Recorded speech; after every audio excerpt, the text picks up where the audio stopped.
Hays County's had a busy fire season already this year, but county leaders had some trouble notifying people about previous fires this season. KVUE's Darren Shaharan shows us how they're trying to turn that around as the fire danger ramps up.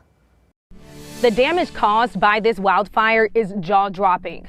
The vegetation charred here on Fox Road in Hays County. Hays County officials tell me they were able to improve communication to residents, but now a big concern is the evacuation route for those residents who live on roads with only one way out. I live alone. Jacob is still reeling from being surrounded by the Oak Grove wildfire, but he's happy his home is still standing. Everything was saved here. Just a lot of property damage, probably maybe half of my property, 5 acres, either burned or was bulldozed. You can see the fire was just feet from his family home of 2 decades. And immediately went into survival mode. I called my neighbor immediately. I grabbed the water hose. We started watering down the house. This is the 3rd wildfire Hays County has seen this summer. And during the first, there were some lapses in communication with the community. So county leaders made some changes to how they get the word out to the community. I didn't get any notification. I got a few texts saying there's been evacuation. By using the alert text system that blasts out notifications to residents, upping the frequency of social media updates, and making sure a public information officer is on scene at a wildfire.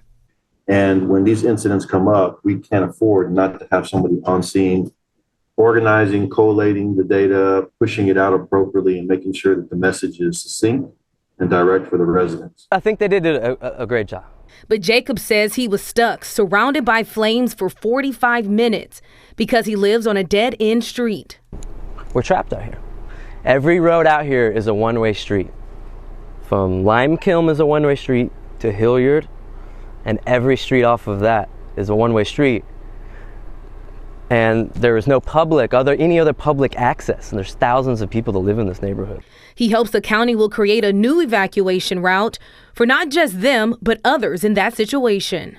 If we put a little bridge over a private property, could build a public bridge for us. We could get into Kyle. There was a pass that cuts through over to Wimberley.